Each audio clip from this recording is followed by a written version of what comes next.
everyone, and welcome. I hope you are doing wonderful on this beautiful day.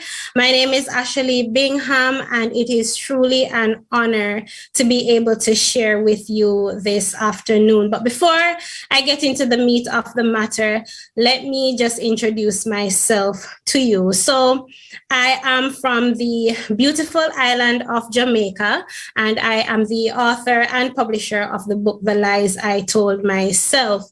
Now, my topic for this afternoon is a call to obedience, the cause for breakthrough.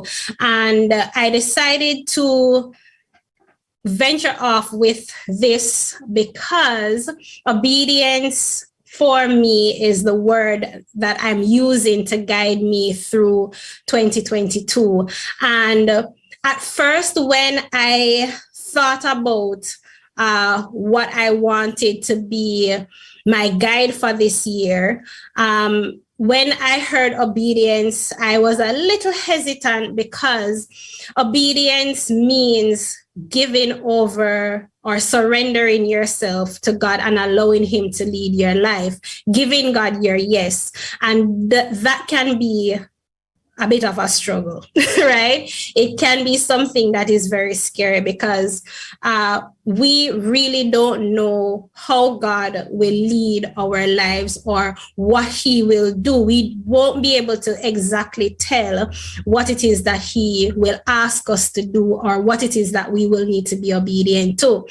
However, I felt the need that for this year, I wanted to be intentional about where God was leading me and to be able to give Him my yes in that regard, because I know that whatever it is that God has for me, whatever it is that He has for any of us, that it will be good. It will always be good. All right. So I want to kind of get into how this all started for me in terms of why I ended up having obedience as a part of my guide for this year. And if I go back to the year 2019, that was the year that I hit the big 30, the big 30, right? And that year for me created an unexpected shift. Unknowing to me, would have prepared me for what was coming in 2020. And so in that year, I had several job changes. And ultimately that caused me to move from my hometown to an entire new part of the island for work. And so I was excited about it because that would have been my opportunity to be fully independent, right? And so I was really looking forward to living my life. I ended up getting a new apartment. I was in a good paying job and all of that. So everything was looking as in my opinion, as it should, right? And so in January of 2020, that changed because I started to feel uneasy. I started to have a disturbance in my spirit. And at that time, I didn't know that it was the Holy Spirit that was leading me in the way I was feeling, but I knew that something wasn't right. And so I felt the need, after 8 months of relocating, to pack up and move back home. So for me, that was absolutely crazy because this was my opportunity to be independent. This was my opportunity to live my life, in a way that I thought would have been the foundation for my future. And so, as I said before, I got a new apartment, and this was like 3 months of me being in that new apartment. So for me to feel as though I needed to pack up and go back home, that was very strange for me. And so I questioned it, but I ultimately decided that, you know what, I'm going to be obedient to how I'm feeling, and I'm going to pack up and move back home. So when I moved back home, 2 weeks in, I started a new job.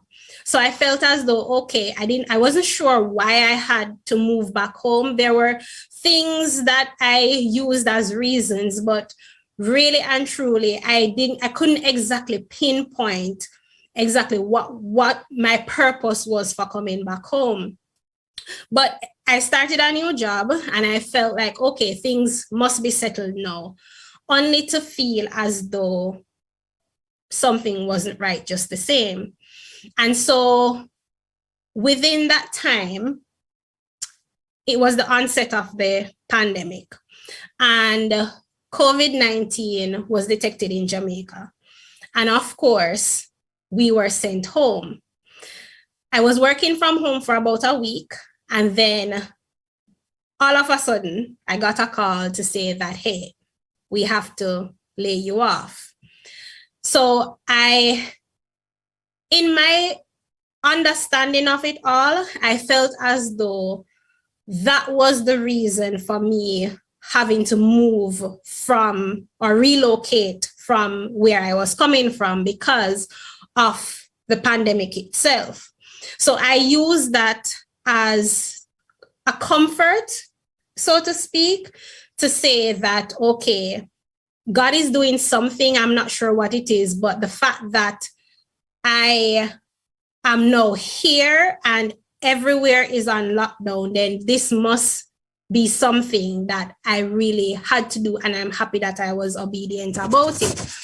But as time progressed and it came to the middle of the year, I felt so lost. I felt confused. I had no idea what I wanted to do with the rest of my life, and everything seemed hopeless. I had the opportunity to sit with myself, to look at my past, and I recognized that I didn't do much with my life, and I didn't feel fulfilled in any way, and I wasn't making an impact in any way, and I didn't like what I thought would have been my future, because at this point, I had no idea what was going to happen from that time on. And so I began to feel useless, and I decided that the only person that could give me some reassurance, the only person that would be able to answer my questions in terms of who am I called to be, would have been God. And so I went into a time of prayer. I went into a time of reflection. And it was during that time that God began to speak to me, and I began writing. And in my writing, I recognized that I started to feel a little bit more at peace, because writing for me has always been my go-to, my therapy. I'd like to call it my therapy, because it has always helped me to be able to sort through the feelings that I was having or the thoughts that I was having. And it was a way for me to reassure and assure myself through tough times, especially. So when I found myself in this unfamiliar period of nothingness, when I was led to write, it didn't feel strange. But then God started to show me that what I was doing in terms of my writing, I needed to do more. And I didn't understand it at the time. And then eventually he revealed to me that he wanted me to write a book. Now, I'm not the type of person, or have I ever been the type of person who wanted to be an author. It wasn't a dream of mine to become an author, to become a writer. So when God told me that I needed to write a book, I was like, but I don't know what I'm going to write about. My life is not that interesting. So what am I really going to be writing about? So again, I questioned it. I toyed with the idea a bit, but then I disqualified myself from doing so, because again, I didn't know what I was going to write about, but it felt deep within me that it was something that was very urgent, something that I needed to do urgently. And so after a while, I stopped ignoring it. And I decided that I was going to write a book. Didn't know how that was going to go because I've never written a book before, but I said, okay, God, I'm going to be obedient to this call to write, but you're going to have to help me because I have no idea what I'm going to be doing. So after a few days of making that decision, I got the title of my book. I got the cover for my book, and I decided to go around the computer and I started typing, and the words began to flow, and everything that I needed to say, in my opinion, came out, and I just started talking. And so started writing, sorry. And so 10 chapters later of giving myself, my past self, my present self, and my future self a good pep talk, I ended up realizing that what I had to say at that time mirrored the everyday woman. And so my book was published in November 2021. So what is my point in all of this? I made a decision to write. I decided to yield the call that God had for me to write. I became obedient. And what I realized is that my obedience to move back home in 2020 caused a ripple effect to my obedience in writing my book, which led to lives being touched by what God placed in my heart to say. I never really looked at my gift as anything of writing as anything extraordinary. As I said before, I disqualified it. I thought that it was very surfaced. I didn't look at writing as, for me, anything that was over the top special, because I mean, in my opinion at that time, everybody could take up a pen, go around a computer and write. So writing for me was something that I used to nurse my own self. It was something that I used to help me along the way, not realizing that what I had to say would have been able to help others heal or give others hope. So the moment I decided to be obedient and to exercise obedience, even when it felt like what I was doing at the time was unorthodox, like leaving a good paying job to come back home, I realized that it was necessary because someone was waiting for me to write my book. My book gave me the opportunity to impact lives that I never thought I could. And I understand now that my book is bigger than just me. I am literally overwhelmed by persons who give me their feedback about how my book has impacted their lives. And one particular person stood out for me.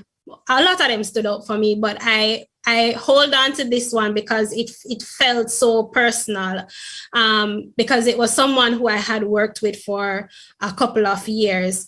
And she expressed to me how freeing my book was for her because it helped her to see the things that she had been struggling with but suppressing because she had almost given up finding her purpose at 40.